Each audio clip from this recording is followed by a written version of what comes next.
Professor साहेब, you have done excellent job. मी हो. अहो, बंटी सारखा एक ब्रिलियंट पोरगा तुम्ही आम्हाला दिलाय. Is really great.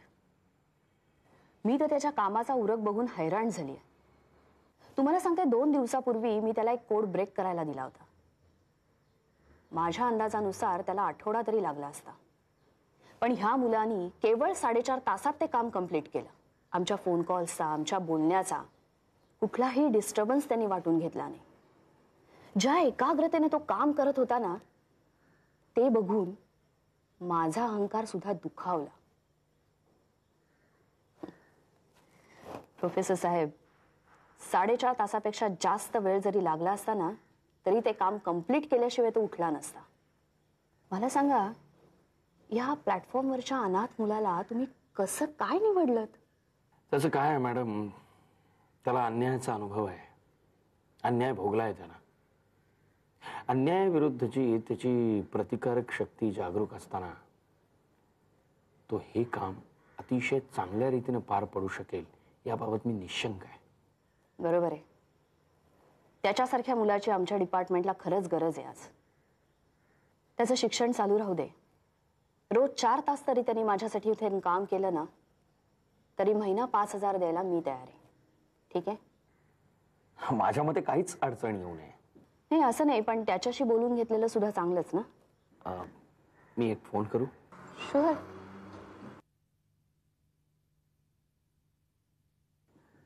Hello Bunty. Sharad काका, अहो बंटी बोलतोय. बंटी, मॅडम ना तुझं काम अतिशय पसंत पडलंय. हो. नाही, त्या असं विचारत होत्या की तुझं कॉलेज संपल्यानंतर रोज 4 तास कमिशनरांच्या ऑफिसमध्ये काम करू शकशील का? थँक्यू शरद काका. अहो मी खरंच खूप खुश झालोय. शरद काका, कुठून बोलताय तुम्ही? मी त्यांच्या ऑफिसमधूनच बोलतोय. का रे? नाही, मग मी नंतर बोलेन. अरे नंतर कशाला? काही प्रॉब्लेम असेल तर आता सांग.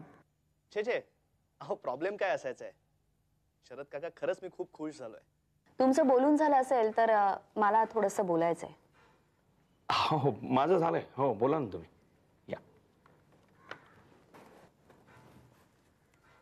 Hello Bunty, congrats. तुला शरद काकांनी जसं सांगितलंय तसं आमच्याकडे रोज काम करायला यायला जमेल? हो ना, अगदी आनंदाने. बरं, तुझी पगाराची काय अपेक्षा आहे? छे, अहो तुम्ही द्याल तो. तुम्ही माझं काम पाहिलंच आहे. यापुढे अशाच जिद्दीने मी काम करेन. तक्रारीला जागा ठेवणार नाही. पगारापेक्षाही एक महत्वाची बातमी मला तुला सांगायची. ते म्हणजे तू आता जे काही इथे काम करतोयस त्याची वाच्यता तू तुझ्या जवळच्या लोकांमध्ये करायची नाहीस. ह्या कामामुळे तू किती शत्रू निर्माण केलेस याची तुला माझ्यापेक्षा जास्त चांगली कल्पना आहे. त्यांना मी घाबरत नाही. That's good.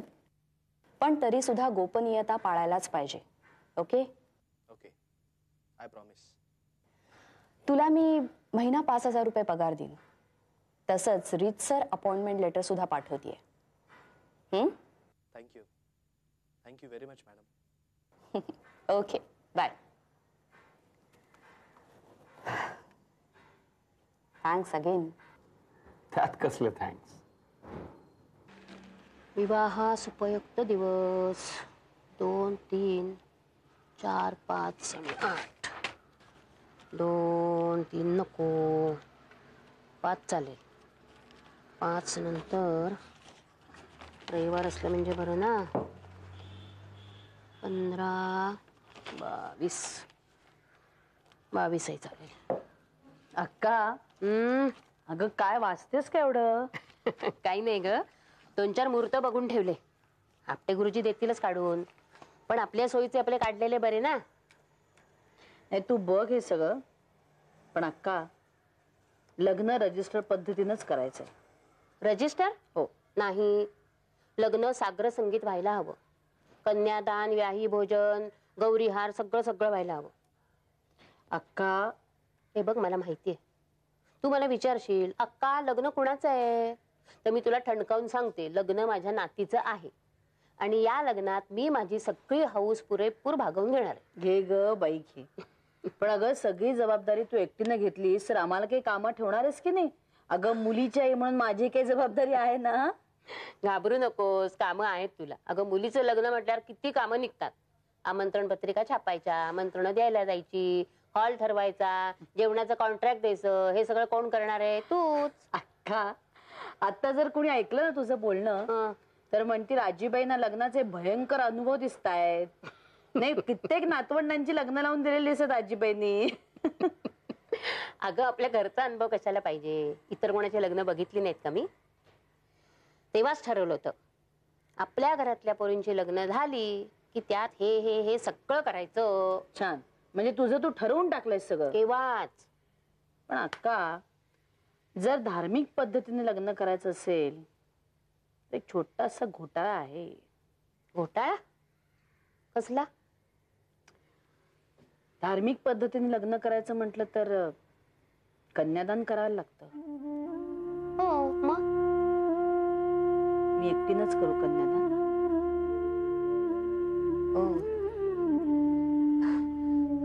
सुधा, मी काय म्हणते, तू शरदरावांना विचार ना, ते काही नाही म्हणणार नाहीत. नको का? का ग, मुलींच्या बाबतीतले अगं पण मग निशांत आणि त्याच्या घरच्या माणसांना विचारायला नको का? मी निशांच्या आईशी बोलेन. अनुलाही विचारायला हवं. मी अनुशी बोलेन या विषयावर. पण अक्का, मला तरी असं वाटतं आपण रजिस्टर पद्धतीनंच लग्न करून देऊ. सगळ्यांच्याच दृष्टीने बरं पडेल.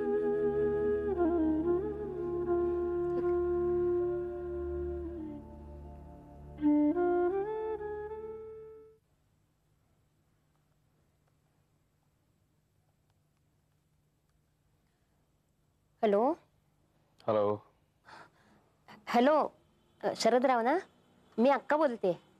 हा हॅलो अक्का, कशा आहात तुम्ही? मी बरी आहे. तुम्ही कसे आहात? मजेत. बोला अक्का, काय प्रॉब्लेम आहे आणि कोणाचा आहे? आमच्या कन्यकांचा की त्यांच्या आईचा? अगं बाई, तुम्ही कसं ओळखलात? अक्का, तुम्ही मी कसा आहे विचारण्यासाठी फोन तर नाहीच केलेला. नाही, आत्ता आलं माझ्या लक्षात.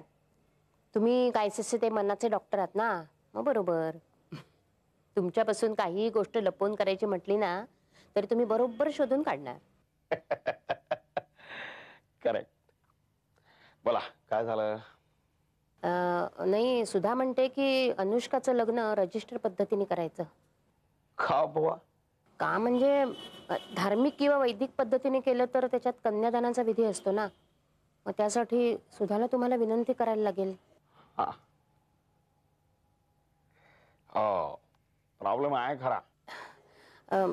मी काय म्हणते शरदराव, तुम्ही जर सुधाला सांगितलं ना की वैदिक किंवा धार्मिक पद्धतीने लग्न केलं तर कन्यादान करायला, म्हणजे जोडीनं कन्यादान करायला मी तयार आहे, तर मग प्रश्नच मिटला ना. अच्छा अच्छा अच्छा, म्हणजे सुधाला मला हे विचारायला लाज वाटते तर, आणि मी मात्र ही गोष्ट आपणहून सांगायची न लाजता, असंच ना? नाही, म्हणजे तसं नव्हतं मला म्हणायचं. पण काय माहितीये का की कोणीतरी एखादी पायरी खाली उतरायलाच हवी ना, हो की नाही? आणि सुधाचा स्वभाव तुम्हाला माहितीच आहे. हवं तर तिच्या वतीने मी तुम्हाला विनंती करते असं समजा ना. नाही अक्का, विनंती करण्याची गरज नाहीये. ती माझीही मुलगी आहे. मी कन्यादान करायला तयार आहे. बरं झालं बाई. पण आता ही गोष्ट सुधाला कशी आणि कुणी सांगायची? मी एक काम करतो. मी निशांच्या आईला सांगतो फोन करायला आणि आग्रह धरायला सांगतो की लग्न धार्मिक पद्धतीनेच व्हायला पाहिजे. छान आहे कल्पना, म्हणजे सोनारानच कान टोचावी अशी. पण निशांच्या आईने आग्रह धरल्यानंतर तरी तुम्ही आपण सुधाला फोन कराल ना? हो, बोलेन. मी आपणहून फोन करून सांगेन तिला. की कन्यादान मी जोडीनं करायला तयार आहे. थँक्यू शरदराव, खूप खूप थँक्यू. ठेवू फोन.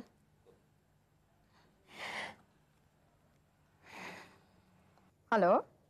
हॅलो, निशांतच्या आई का? हो, मी निशांतची आईच बोलते. बोला. नमस्कार, मी शरद जोशी बोलतोय, अनुष्काचा बाबा. तुम्हाला एक विनंती करायची होती. हम्म. सुधा म्हणते की लग्न रजिस्टर पद्धतीनं करूयात, पण ती जर का तुम्हाला तसं सांगायला आली ना तर तिला प्लीज स्पष्टपणे सांगा की आम्हाला विधिपूर्वक लग्न करायचंय. सांगाल ना प्लीज? हो, नक्की सांगेन. कारण मलाही हौस आहेच ना, आणि आम्हाला अगदी लग्न विधिपूर्वक व्हावं असंच वाटतं. हो, त्यांचा जर फोन सुद्धा आला ना तर मी नक्की सांगेन माझं मत. थँक्यू. आणि हो, आपल्यात असं संभाषण झालंय असं काही सांगू नका. नाही नाही सांगणार. अहो, सगळं जर आपल्या मनासारखं व्हायला हवं असेल तर एवढी लपवाछपवी करायला काही हरकत नाही, नाही का? थँक्यू विहीनबाई. यू आर वेलकम व्याही बुवा. ठेवू. बाय.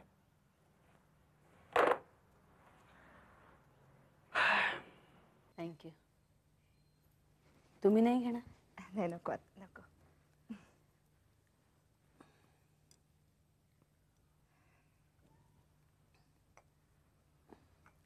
मी मुद्दामच तुम्हाला आज भेटायला आले. म्हणजे तुमच्याशी जरा महत्वाचं बोलायचंय. बरं झालं तुम्ही आलात. मलाही थोडंसं तुमच्याशी महत्वाचं बोलायचंच होतं. मला अनु आणि निशांच्या लग्नाबद्दल तुमच्याशी जरा बोलायचंय. म्हणजे मला असं वाटतं की लग्न अगदी साधेपणाने आपण उरकावं. रजिस्टर झालं तर जास्त चांगलं. आणि अगदी आपल्या घरची काही मोजकी मंडळी आपण एकत्र येऊया, एकत्र बसून जेवू खाऊ, एकत्र एक दिवस मजेत घालवू, आणि देणं घेणं नको, मानपान नको. तुम्हाला काय वाटतंय? मला तुमचं शेवटचं वाक्य एकदम पटलं. देणं घेणं नको, मानपान नको. पटलं ना? नाही, मला वाटलं की तुम्हाला. नाही, पण मला फक्त शेवटचंच वाक्य पटलं असं म्हटलं मी. त्याच्या आधीचं तुमचं काहीच पटलं नाहीये मला. म्हणजे? म्हणजे असं की तुम्ही असं म्हणालात की लग्नाच्या वेळी फक्त आपल्या घरची अगदी जवळची मंडळी असायला हवीत. म्हणजे निमकर मंडळींना तुम्ही बोलवणार नाही? प्रधान कुटुंबाला तुम्ही निमंत्रण नाही देणार? अहो, असं कसं तुम्ही म्हणता? ही दोन्ही कुटुंब आमच्या अगदी घरातल्यासारखीच आहेत. अहो, तेच तर म्हणते मी. जशी ही लोक तुम्हाला घरच्यासारखीच आहेत तशी आमची काही घरची मंडळी आहेतच ना. नुसती महाजन लोकच धरली ना तर ती साधारण 50 एक होतील. शिवाय बिझनेस मधली पण घरोब्याचे संबंध असलेली अशी काही मंडळी आहेत. आणि महाजन ग्रुप ऑफ इंडस्ट्रीजची तर कितीतरी 1000 लोक असतील. म्हणजे ह्या सगळ्या मंडळींना तुम्ही बोलवणार आहात? ऑफकोर्स. अहो, निशांत आमचा एकुलता एक मुलगा आहे. आमच्या घरचं पहिलं आणि शेवटचं कार्य आहे. नाही, मान्य आहे मला, पण तरीही एवढ्या सगळ्यांना आपण बोलवायचं म्हणजे लाखो रुपयांचा अनाठही खर्च होईल, असं नाही का वाटत तुम्हाला? नाही, पण निशांतनं तर मला सांगितलंय की त्याच्या लग्नाचा सगळा खर्च तोच करणार आहे. अरे वा, असं कसं? लग्न काय त्याच्या एकट्याच आहे? अनुची आई म्हणून माझी काही जबाबदारी आहे की नाही? मी तुम्हाला खरं सांगू का, या दोघही मुलांना असं वाटतं की आपलं लग्न अगदी विधिपूर्वक व्हावं. म्हणजे निशांतच्या बाबांनाही तसंच वाटतं, माझंही तेच मत आहे. तेव्हा मी काय म्हणते, आपण असं करूया, लग्न झाल्यानंतर तुमच्या घरची अगदी जवळची मंडळी आणि आमच्या घरची जवळची मंडळी सकाळी आपण एकत्र जेऊया. तो खर्च तुम्ही करा. आणि संध्याकाळी जी आमची सगळी मंडळी असतील तो रिसेप्शनचा खर्च आम्ही करू. नाही, म्हणजे काय होईल की तुमचीही हौस होईल, आमचीही हौस होईल. पटतंय का? ठीक आहे, चालेल.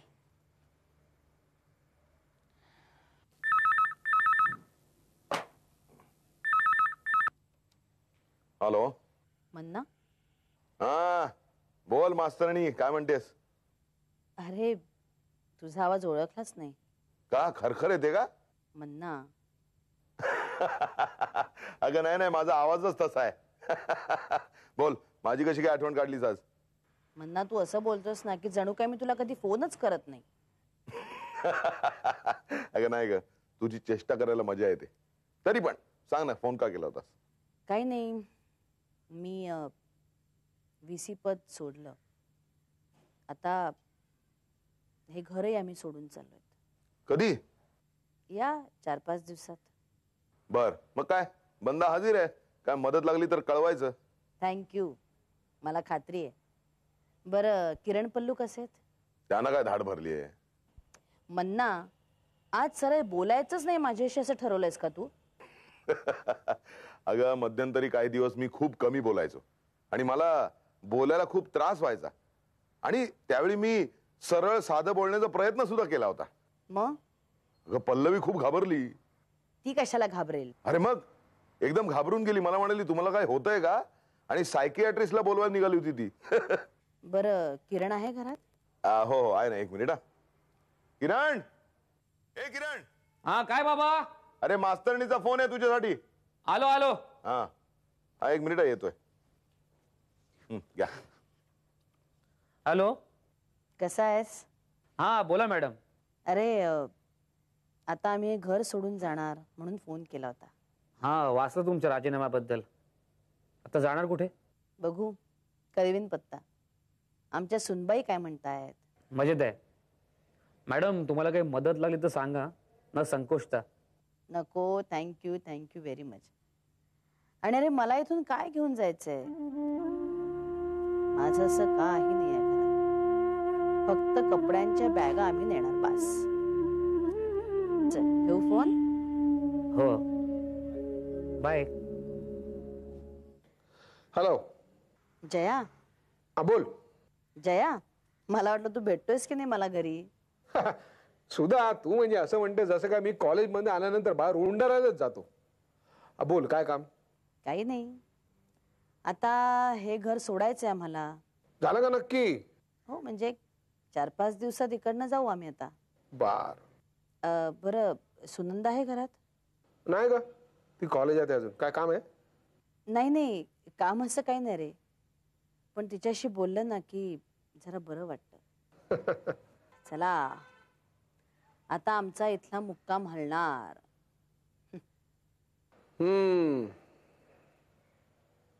काय मदत बिदत असेल तर सांग मला. जरूर सांगेन. आता मन्नानी मला तेच सांगितलं, किरणही तेच म्हणत होता. नाही, बरोबर आहे, तो टेम्पो पाठवेल, पण आम्ही स्वतः येऊ. बरं, चल, ठेव फोन. बरं, सुनंद आली की फोन करायला सांगतो. चालेल. बाय. बाय.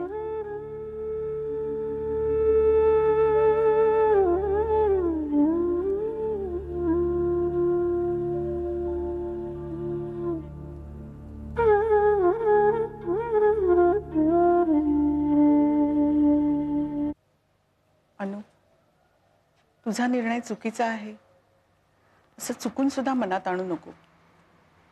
मग मात्र रागवेन हं मी. माझं एकच म्हणणं आहे, अधूनमधून येत जा भेटायला.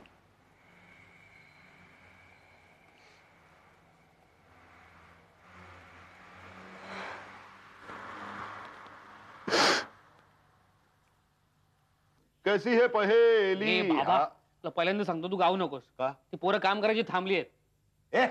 अरे, तुम्हाला काय भजनाला बोलवलं इकडे? हा, कामाला लागा, त्याला फटाफट सामान आलवा. ए, पटापट हात चालवा, ते मॅडम येतील आता. हा. तू काय बघतो? तो पंखा साफ कर पहिल्यांदा. अजिबात धूळ राहता कामा आणि नये. ए राजू, इकडे ये. लाईम सेट घेऊन जा, तिकडे ठेव. चल, पटापट काम करा. एक पोरगा कामाचं नाही. अरे, तू पत्ता टाक ना लवकर. किती वेळ खेळतोय? ठीक आहे. बुद्धिबळ खेळतोय काय तू? मग हेच तर हवं होतं. हा? काय पण म्हणा, मॅडमच्या जागेत पत्ते मस्त लागतात. म्हणजे काय, मास्तरणीने घेतलेली जागा आहे, पत्ता चांगला लागणार. नाही, काय पत्ते खेळताय की काम करत आहे? चालू आहे ना, कामं चालू आहेत. तुझा काय पत्ता आहे रे? हा? अरे, सामान आणून टाकलं इकडे आम्ही. हो, मग तुझं काम आहे ते, म्हणून तुला सांगितलं. म्हणजे तू हे काम चांगलं करतोस, अतिशय उत्कृष्टरित्या करतोस. करतो की नाही? नाही, पण ते मित्रांच्यासाठी आहे फक्त. नाही, पण तुला एक गोष्ट सांगू का? हा व्यवसाय म्हणून चांगला व्यवसाय आहे. म्हणजे म्हणजे एका घराचं सामान दुसरीकडे नेऊन टाकणे हा एक चांगला व्यवसाय होऊ शकतो की नाही? माय ना चांगला व्यवसाय होऊ शकतोच. तिघांनी म्हणून पाटला सिमेंट टाकायचा का बोल. नाही नाही नाही नाही, माझी लाईन चांगली आहे रे. तुझ्यासाठी चांगली लाईन. सर आम्ही हे फक्त मॅडम साठी केलं. गावातला माणूस गावात परत आला. क्या बात आहे. काय बोललास तू? हा काय बोलला? सॉलिड बोलला की नाही? म्हणजे काय? पोरगा कोणाचा आहे? तुझा आहे. बरं, मला एक सांग, कोण हारतंय आणि कोण जिंकतंय रे? 150चा पिनाकल खेळतोय. मी आहे 132 वर, आहे फक्त 32 वर. हा जिंकतोय. पोरगा कोणाचा आहे?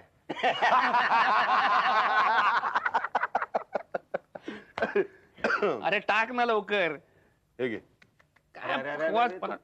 काच फोडतो. अरे हळू हळू हळू हळू हळू ढकल. हा थांब थांब थांब शर्या थांब. ए तू ते फोडू नको काचेचं सामान. हेडलाईट तोडून टाकीन तुझे. अरे अरे नीट लाव ती पुस्तकं नीट लाव.